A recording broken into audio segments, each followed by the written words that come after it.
Здравей! Ти си с факти и легенди на Варненче от побити камъни. 5 стъпки към вечната сила. Повеждам те към една истинска каменна гора само на 18 км от Варна, за да те заредя с много енергия. За този единствен по рода си природен феномен геолозите имат разни сложни хипотези. И понеже аз не разбирам нищо от мергелни настройки, пък и ми е трудно да се върна 500 милиона години назад, предпочитам да ти разкажа как чудодейно се побили в земята огромните камъни.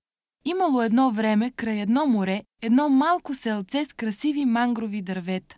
Земята наоколо не била много плодородна, но пък във водите малките риби си играели с големите, миди с бисерни сърца се забавлявали с коралите, с каритки упорито се разтягали, защото само с това упражнение можели да достигнат ръста на кралските.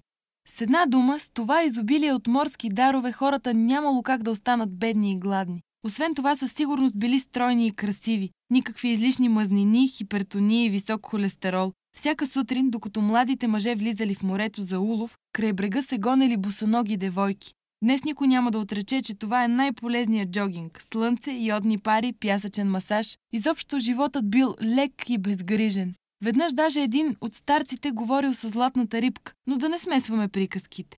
Малко тъжна била само русокосата за боя. Наскоро предводителят на морските титани велегласно я поискал за жена и селото трябвало да се подчини, за да не загине от гнева му.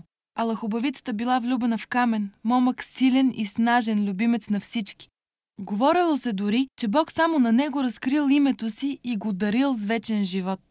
Това, разбира се, било тайна и Левента трябвало да я пази ревностно. И си живеел като другите, заран хвърлял мрежите, вечер сърцето го тегляло към изгората за боя, но и той напоследък ходел умислен. Напразно се опитвал да убеди морския властелин да се откаже от любимата му. Накрая предложил безсмъртието си. Неустоима оферта, би казал модерният човек. Наистина успял, но как да изговори името Божие без да огорчи покровителя си?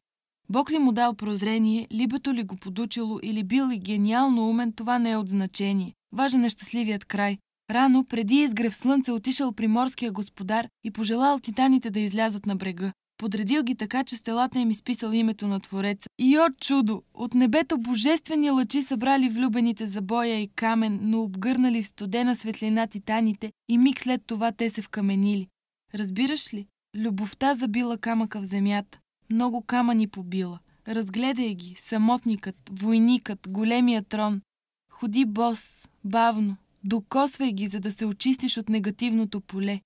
И непременно стигни до каменния кръг. Това е самият енергиен център. Поседни и веднага ще почувстваш прилив на сили. Кажи с Богом на тъгата, на тревогите, на напрежението. Бог е с теб и любовта.